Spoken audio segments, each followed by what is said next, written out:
반갑습니다. 자, 98강 대표각과 삼포도 관련된 문제 몇 개 더 풀어보고요. 그다음에 산점도와 상관관계에 대해서 한번 알아보도록 하겠습니다. 자, 첫 번째 문제입니다. 아래의 자료에 대해서 최빈값을 제외한 나머지 학생의 몸무게를 구하고 내 학생의 몸무게의 분산과 표준편차까지 물어봤습니다. 그죠? 자, 그럼 봅시다. 평균이 54입니다. 내 학생이고요. 그러면 그 내 학생을 A, B, C, D라고 지칭해 볼게요. 물론 이제 크게 순으로 나눴다 칩시다. 자, 그러면 A 더하기 B 더하기 C 더하기 D를 한 게 일단 54 곱하기 4니까 이게 216이라는 정보를 얻었네요. 그죠? 그 다음에 중앙값이 55이고 최빈값이 57을 했습니다. 그죠? 자, 그럼 이때 여러분 일단 케이스 분류할 수 있는 게 뭐냐면 최빈값이 57이라는 정보로부터 주어진 자료 4개는 57 그죠? 57이 2개일 수도 있고 57이 3개일 수도 있습니다. 그죠? 자, 그러면 때에 따라서 평균이 54. 예. 그래서 때에 따라서 이렇게 있고 나머지를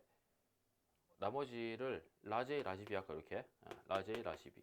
여기는 라지 A 합시다 이렇게. 그죠? 자, 그러면 일단 이 경우는 될 수가 없는 게 왜 그러냐면 이 라지 A가 여기에 있든 여기에 있든 그러니까 A가 57보다 작다 그래도요. 중앙값이 57인 것에 55인 것에 말이 안 되고 이거죠. 그 다음에 A가 57보다 크다 하더라도 이 경우 이때 이 두 번째 세 번째 값이 이제 평균이 중앙값이 되는데 이때 이것도 55가 안 나오죠. 그래서 이거는 말이 안 됩니다. 그래서 주어진 자료는 반드시 요 케이스만 되면 요 케이스 그죠. 그래서 최빈값으로 57이 있고 나머지 두 개의 자료가 이제 57이 아닌 케이스가 되겠고요. 이때 평균이 54니까 그러면 라지 A 더하기 라지 B가 뭐가 돼야 됩니까? 이거 두 개 다 하면 지금 114잖아요. 그죠? 114. 그러면 102인가요? 이걸 두 개 더했을 때 216이 나오니까 그죠? 그래서 A 더하기 B는 102가 되고요. 그 다음에 중앙값이 55니까 중앙값은 두 번째와 그 다음에 세 번째 자료의 평균이 중앙값이 됩니다. 그래서 이거 두 개를 더한 게 지금 110이 돼야 돼요. 그죠? 110. 그러면 예를 들어서 이제 이런 케이스만 보면 되겠네요. 어차피 57이 두 개인 거 확정됐으니까 그러면 라지 A, 라지 B가 이런 케이스로 될 수 있냐는 거죠. 그죠? 이런 케이스로 되면 이것도 말이 안 되는 게 이 경우에 이 친구의 평균이 중앙값인데 중앙값이 55가 말이 안 되죠. 그죠? 그래서 결국은 이 A, B 값은 둘 다 57보다는 작아야 됩니다. 그죠? 그래서 이런 상황에서 이제 문제를 푸시면 되겠어요. 그러면 B는 두 개 더했을 때 110이 돼야 되니까 53이 되겠네요. 그죠? 53. 그리고 이거 세 개를 다 더하면 114에다가 53을 더하면 167이니까 216에다 167 빼면 49인가요? 49. 그래서 A 값은 49가 되겠습니다. 그죠? 그래서 나머지 두 개의 값은 49와 53이 되겠고요. 이때 주어진 자료에 분산을 구해봅시다. 분산. 그러면 49, 53, 57, 57이니까 이제 배정에서 평균 빼는 편차를 구해본다면 편차는 마이너스 5, 마이너스 1, 그 다음에 3, 3이 됩니다. 그죠? 57에 4 빼기 3이니까요. 그 다음에 제곱을 하겠습니다. 제곱하면 25, 1, 9, 9가 나오죠. 그래서 편차의 제곱의 평균을 구해보면 총합이 지금 44인가요? 그죠? 44를 4로 나누면 11이 됩니다. 그래서 분산은 11이고 표준 편차는 루트 11이 됩니다. 그래서 답을 내보시면 11과 루트 11 그리고 49와 53을 조합해보면 1 또는 넝이 나옵니다. 넝. 그죠? 이렇게 나오겠고요. 그 다음에 이제 2번 해봅시다. 2번. 자, 2번. 아래의 두 조건, 가와 나를 만족하는 PQ의 값을 구하고, 가와 나의 자료 중 범위가 큰 자료를 구해달라 했어요. 그죠? 자, 그럼 범위를 구하려면 어쨌든 주어진 자료를 다 파악해야 되니까, 일단 가부터 봅시다. 가는 3, 7, 11, 23Q입니다. 자, 이놈의 중앙값이 11이라 했어요. 그럼 중앙값은 여기 나와 있듯이 이게 세 번째 자료여야 되니까, 이 Q 값이 될 수 있는 게 뭡니까? Q는. 여기서 얻을 수 있는 건 Q는 11 이상이어야 됩니다. 이해되시겠죠? 만약에 Q가 여기 들어가 있으면 그때는 중앙값 7이니까 말이 안 되고요. 그죠? 여기도 말이 안 되고. 그래서 Q는 11이랑 같을 수도 있고 여기 올 수 있으니까 Q 값은 11 이상이라는 거를 가에서 얻을 수 있고요. 그 다음 나는요. 나는 뭡니까? 나는 7, 18, P, Q, 25에 평균이 15래요. 자, 평균이 15라고 했으니까 이거 자료의 총합이 얼마가 됩니까? 자료의 총합이 15 곱하기 5인 75가 되겠네요. 그죠? 그러면 여기 지금 7, 18, 25를 다 더해보면 50입니다. 50. 그래서 P 더하기 Q가 25라는 정보를 얻을 수 있고요. 그 다음에 중앙값이 17입니다. 중앙값이 17. 그럼 어떻게 돼요? 지금 일단 7, 18, 25가 나와 있고요. 중앙값이 17이니까 결국은 P랑 Q 중에 하나가 17이 돼야 됩니다. 그죠? 그래야 다섯 개 자료 중에서 딱 세 번째 값이 17이니까요. 그죠? 그러면 P가 17이고 그죠? P랑 Q 중에 하나가 17이고 나머지 하나가 8이 되겠네요. 그죠? 그러면 체크해보면 이렇게 되겠죠. 체크해보면 7, 8, 17, 18, 25 이렇게 된다는 거죠. 그죠? 그래서 중앙값 17 확인됐고요. 평균이 다 더하면 15, 17, 32, 50에 75 되는 걸 확인할 수 있네요. 그죠? 그래서 P랑 Q는 각각 17과 8 중에 하나인데 Q가 11 이상이니까 Q를 17로 주고 P를 8로 줘야겠네요. 그죠? 그래서 그렇게 얻을 수 있고요. 씁시다. Q가 17, P가 8. 자, 그 다음에 문제에서 묻는 게 뭐냐. 주어진 자료 중에 범위가 큰 자료 골라주세요. 범위. 그죠? 범위는 뭐냐면 범위는 주어진 자료의 가장 큰 값에서 가장 작은 값을 뺀 값을 얘기합니다. 범위 알겠죠? 범위. 그러면 지금 가의 범위는 얼마입니까? 가의 범위는 가에서 제일 작은 숫자 3이고 제일 큰 숫자 23이니까 빼면 20이 되겠고요. 나는요.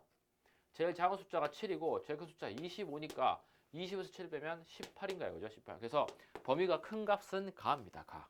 그죠? 그래서 답은 8과 17과 가를 골라주시면 되겠어요. 그래서 워 나옵니다. 워. 자, 그 다음에 3번 봅시다. 3번. 3번은 어느 반 학생의 수학과 영어 점수를 조사하여 나타낸 산점도이다. 산점도. 다음 중 옳지 않은 거 골라야 했습니다. 옳지 않은 거. 그죠? 옳지 않은 거. 자, 그럼 봅시다. 3번. 자, 3번. 네, 3번 봅시다. 3번. 자, 첫 번째. 이 반의, 자, 문제 보시면 전체 학생이 시험을 보았고 중복된 학생이 없다고 그랬습니다. 그죠? 그러면 이것들 각각이 다 하나의 개체로 카운팅 돼야 된다는 얘기죠. 중복된 게 없다고 그랬으니까요. 그죠? 그러니까 만약에 중복됐으면 이게 뭐 2명인지 3명인지 모르는데 중복 안 됐다고 그랬으니까 다 한 명씩으로 세시면 돼요. 알겠죠? 자, 첫 번째 문제 봅시다. 이 반의 전체 학생 수는 수명이다. 수명 맞는 말이죠. 그죠? 다 점을 다 세보시면 수명이 나와요. 그죠? 그다음에 영어와 수학 점수가 같은 학생은 3명이다. 영어와 수학 점수가 같은 학생 그게 뭡니까? 41대 40이고요. 51대 50이고요. 또 71대 70입니다. 그죠? 그래서 결론적으로 뭐냐면 요 선이 요 직선.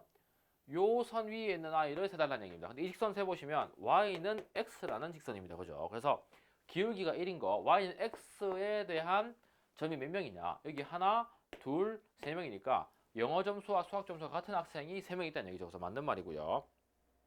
그 다음에 대체로 영어 시험보다 수학 시험을 더 잘 봤다. 자, 여기 보시면 영어 시험보다 수학 시험 더 잘 봤다. 지금 보시면 영어 시험을 여기 있으면 지금 선생님 분홍색 색칠한 게 수학보다 영어를 더 잘 본 애들이죠. 그죠? 그래서 여기 인원을 지금 세보시면 하나, 둘, 셋, 넷, 다섯, 여섯, 일곱, 여덟, 아홉, 10명이고요. 그 다음에 밑에 보시면 밑에 이 친구들이 뭡니까? 영어 시험보다 수학 시험을 더 잘 본 겁니다. 그러니까 예를 들면 이 친구는 지금 90, 50인데요. 이 말뜻이 수학이 90일 때 영어가 50이었다는 얘기잖아요. 그죠? 그래서 이 친구는 이 친구만을 보면 수학을 더 잘 본 거죠. 그죠? 그래서 이렇게 인원수를 세보면 여기는 1, 2, 3, 4, 5, 6, 7, 7명이네요. 7명. 그죠? 그래서 이 자료를 보게 되면 대체로 수학보다는 영어 시험을 더 잘 봤죠. 학생들이. 그죠? 그래서 영어 시험 더 잘 본 거고요. 그래서 틀린 거라서 답이 되고요. 그 다음에 수학 점수가 70점인 학생은 총 5명이다. 수학 점수가 70점인 학생은 세로선 그어 보시면 하나, 둘, 셋, 넷, 5명 맞죠? 5 맞는 말이고. 그다음에 영어와 수학 점수 둘 다 100점인 학생이 존재합니까? 100점인 학생이 존재하지 않습니다. 여기 없어요. 지금 없으니까 틀렸고요. 그다음에 비읍 봅시다. 비읍.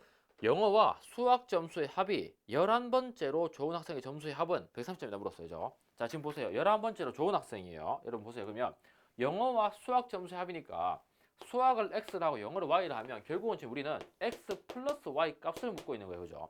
그럼 x 플러스 y 값이 모르니까 얘를 k라는 숫자로 둬보겠습니다. 물론 이제 지금 문제에서 이 k는 뭐 이론상으로는 둘 다 빵점일 수도 있고 둘 다 100점일 수도 있으니까 이 k 값은 0에서 200까지 될 수 있겠죠. 그래서 합을 생각해 보면요. 자, 그래서 우리는 이 친구를 변환해 보면 이 식을 조합해 보면 정리해 보면 y는 마이너스 x 더하기 k입니다. 즉 기울기가 마이너스 1인 그래프가 되는데요.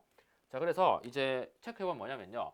여기 봅시다. 이렇게 그어보면 얘는 지금 수학 90에 영어 100이고요. 또는 수학 100이 영어 90입니다. 이거 두 개 다 하면 얼마예요? 지금 190입니다. 190. 그러니까 저 어디 위에 그래프의 y 절편이 190이 된다는 얘기입니다. 이해될까요? 그래서 얘는 이 선은 x 플러스 y가 190인 거고요. 그 밑에 뭐 있습니까? 그 밑에 여기 있네요. 여기 기울기가 이런 거 여기 있죠. 여기 얘는 어떻게 돼요? 얘는 지금 80에 90이니까 얘는 x 플러스 y가 170인 케이스겠네요. 그죠? 그래서 이렇게 천천히 내려오게 되면 기울기가 1이면서 기울기가 마이너스 1이면서 11번째로 좋다 그랬으니까 위에서 11번째 내려와야겠죠. 그죠? 그럼 보시면 보세요. 자, 하나, 둘, 셋, 넷, 다섯, 여섯, 일곱, 여덟, 아홉, 열. 나머지 11번째 여기입니다. 여기. 그래서 이 친구의 점수를 이렇게 쫙 그어보면요. 얘는 얼마입니까? 얘는 수학 50에 영어 80이니까 더하면 130이죠. 그죠? 그러니까 오케이. 상위 11번째, 즉 11번째로 잘한 친구의 점수의 총합은 130이 맞는 말이죠. 이해되시겠죠? 그래서 지금은 답은 안 됩니다. 왜냐면 틀린 거 고르랬기 때문에.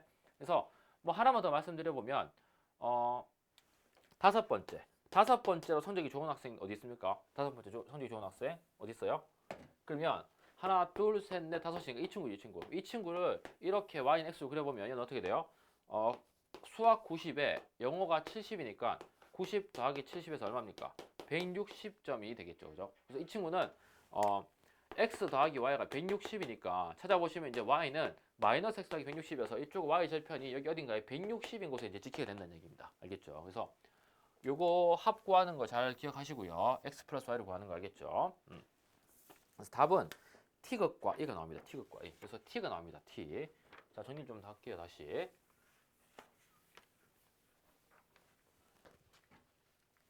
첫 번째는 원 또는 넝이었고요. 두 번째는 워. 세 번째는 t입니다. t. 그죠? 자, 그다음 네 번째 보시죠. 네 번째는 두 별량 x와에 대한 산점도를 그렸을 때 대체로 다음 그림과 같은 모양이 되는 것을 모두 고르면 자, 지금 보시면요. 이렇게 나와 있죠. 그죠? 여기 x 있고 이 y 있고. 자, 이런 그림이죠. 이런 그림이죠. 이런 그림. 자, 지난번에 말씀드렸듯이 이거는 지금 그래프를 그려본다면 대체적으로 1차 함수로 해본다면 이런 느낌이어서 이게 우상향이죠. 그죠? 우상향. 이제 뭐 다른 말로는 이걸 추세선이라고 하기도 하는데 어쨌든 우상향 그래프에서 얘는 양의 상관관계입니다. 우리 기울기 생각하시면 돼요. 기울기 생각하시면 돼요. 그래서 양의 상관관계. 즉 뭐냐면 x가 증가할 때 y도 대체적으로 증가하는 그 두 변수 사이의 관계를 나타내 달라는 겁니다. 알겠죠? 자, 그럼 예를 들어 볼게요. 자, 첫 번째 보시죠. 첫 번째. 키랑 지능지수입니다. 뭐 키가 크다고 해서 지능지수가 높습니까? 말이 안 되죠. 그죠? 틀렸고요. 가방의 무게랑 성적입니다. 가방의 무게가 무거우면 무거울수록 성적이 좋게 나온다? 그것도 아니죠. 그죠? 잘못됐고. 도시의 인구수랑 교통량입니다. 도시의 인구수가 많으면 많을수록 당연히 교통량이 더 많아지겠죠. 그죠? 많아질 경향이 보이겠죠. 대체적으로. 그래서 맞는 말. 그 다음에 산의 높이랑 정상에서의 온도. 산의 높이가 높아지면 높아질수록 온도는 더 낮아집니다. 그죠? 틀렸고요. 그 다음에 하루 평균 기온과 에어컨 사용량.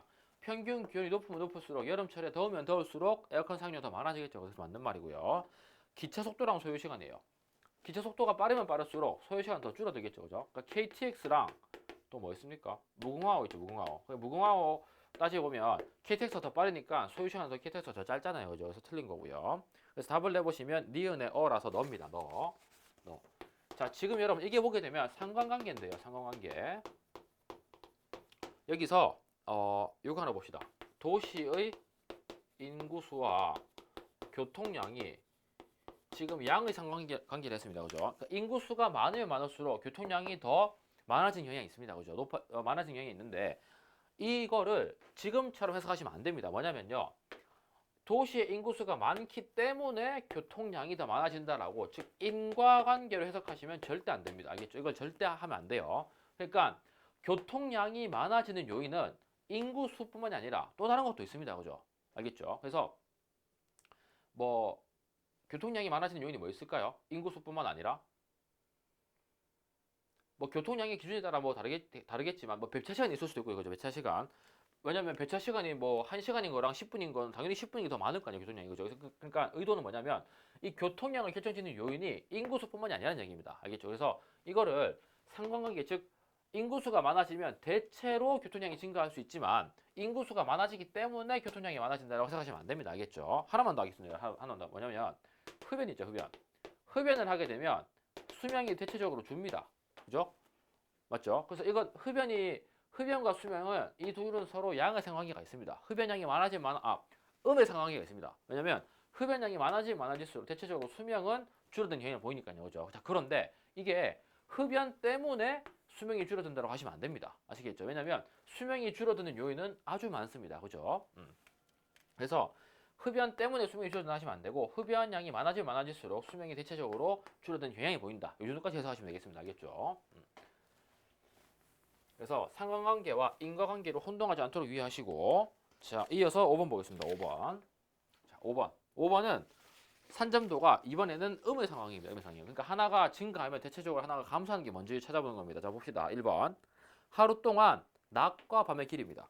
오케이. 하루는 24시간인데 당연히 낮이 길면 밤은 줄어들겠고요. 그죠? 여러분 같은 경우에 또 낮이 짧으면 밤은 길어지겠죠. 그죠? 그러니까 낮과 밤은 서로 음의 상관계가 있습니다. 하나가 늘어나면 하나가 감소하는 경향이 있으니까요. 그죠? 그 다음에 물건의 크기와 가격. 이거는 뭐 아무런 상관계도 없죠. 그죠? 자, 참고로 그림을 보시게 되면 여러분 이거 보세요. 자, 어떤 관계가 자, 이런 분포를 보인다거나 그러니까 이렇게 분포를 보인다거나 아니면 이런 분포 아니면 이런 분포를 보이는 자료도 있을 수 있습니다. 그죠? 이런 것들은 상관관계가 없다라고 얘기합니다. 알겠죠? 그래서 기울기가 양수, 이런 느낌은 양의 상관관계, 이런 느낌은 음의 상관관계라고 얘기하는데 지금 흰색으로 그린 이런 것들은 상관관계가 없다라고 얘기합니다. 알겠죠? 참고하시면 됩니다. 자, 그래서 물건의 크기와 가격도 말이 안 되고요. 그 다음에 여름철 기온과 음료수 판매량은 기온이 높아지면 높아질수록 대체적으로 음료수가 많이 팔리겠죠. 그래서 양의 상관관계가 틀렸고요. 그 다음에 산의 높이와 정상에서의 온도. 예, 맞는 말이죠. 아까 산의 높이가 높아지면 높아질수록 온도가 떨어진다 했으니까 맞는 말이고요. 음의 상관관계. 그 다음에 자동차의 무게와 연료 효율. 연료 효율이라는 말이 이제 연비가 되겠죠. 연비, 그죠? 연비. 자동차의 무게가 무거우면 무거울수록 연비는 더 줄어들겠죠. 무거우니까 더 같은 기름으로 더 적은 속도로 적은 거리를 갈 거 아니에요. 그죠? 그래서 맞는 말이고요. 상품에 대한 광고비와 매출. 광고비가 많으면 많을수록 매출은 더 뛰겠죠. 그죠? 광고비. 그래서 양의 상관이에요. 그래서 초합해 보시면 리을의 우의 피읍입니다. 그래서 루 또는 풀이 되겠네요. 자, 다음 마지막. 자, 마지막 봅시다. 마지막. 감염자의 침방울에 의해 전염되는 것으로 알려진 A형 독감 및 코로나19와 관련하여 다음 중 음의 상관관계를 나타낼 것으로 예상되는 거. 그러니까 어떤 하나가 증가하면 어떤 하나가 감소하는 관계를 골라줘야 됩니다. 그죠? 자, 찾아봅시다. 1번. 마스크 판매량과 체온계 판매량. 마스크가 많이 팔린다 해서 뭐 체온계가 뭐 적게 팔리거나 이런 게 없겠죠. 그죠? 상관관계 없고요. 그 다음에 치료가 필요한 감염자 수와 병상 여유분이에요. 그러니까 뭐냐면 감염자가 많으면 많을수록 병상은 더 여유가 없겠죠. 그죠? 사람들이 더 들어찰 거니까 입원 많이 할 테니까요. 그죠? 그래서 맞는 말이고요. 그 다음에 지역별 인구 밀도와 누적 확진자 수. 인구 밀도가 높으면 높을수록 확진자 수가 더 많아지겠죠. 그죠? 침방을 더 많이 튈 수 있으니까요. 그래서 얘는 양의 상관관계고요. 그 다음에 백신 투여자 수와 감염자 수입니다. 얘는 뭡니까? 백신을 투여한 사람이 많으면 많을수록 감염자는 더 적어질 수밖에 없겠죠. 그죠? 왜냐면 더 면역이 되어 있으니까요. 그죠? 그래서 맞는 말이고. 확진자 수와 업무 담당 공무원의 근무 시간. 확진자 수가 많아질수록 공무원들 바빠집니다. 그죠? 그러면 양의 상관관계예요. 그 다음에 마지막. 파악된 감염자의 접촉자 수와 감염 검사량. 감염자의 접촉자 수가 많을수록 당연히 감염 검사할 양도 더 많아질 거예요. 그죠? 그러니까 얘도 양의 상관관계예요. 그래서 틀렸고요. 그래서 답을 내보시면 비읍의 유라서 뷰가 나옵니다. 뷰. 자, 조합해 보시면 2, 4, 1, 2, 4, 1. 그다음에 6, 3, 5. 자, 이렇게 되겠습니다. 그래서 원어원 분께서 부르신 뷰티풀이 되겠습니다. 그죠? 그래서 이렇게 한번 들어보시고 상관관계는 지금 결론적으로 네 문제를 냈는데 선생님 그죠? 3점도 상관관계 이 정도면 이제 잘 파악할 수 있을까 생각하고요. 상관관계에는 양의 상관관계, 음의 상관관계가 있다. 양은 기울기 따졌을 때 양수, 그죠? 그러니까 일차함수 따졌을 때 양수의 추세선을 그린다. 그러니까 어떤 하나가 증가하면 덩달아 증가하는 이런 느낌의 그래프가 그려지면 양의 상관관계고, 음의 상관관계는 어떤 하나가 증가하면 대체적으로 감소하는 이제 이런 그래프가 그려지면 음의 상관관계다. 이 정도 파악하시면 되겠습니다. 알겠죠? 자, 다음 마지막 이제 99강, 100강이 상자 그림인데 지금 어떤 교재도 이게 없을 겁니다. 아직 22 개정 교육 과정이면 뭐 26년도, 27년도에 배우게 될 텐데 어쨌든 지금 미리 찍어보는 거고요. 그래서 상자 그림은 앞서 말씀드렸지만 그 대표값으로서 중앙값을 이제 포커스를 맞춰가지고 이제 자료를 분석하게 됩니다. 알겠죠? 그래서 그 정도 파악하시면 되겠고 99강에서 뵙겠습니다. 이따 봅시다.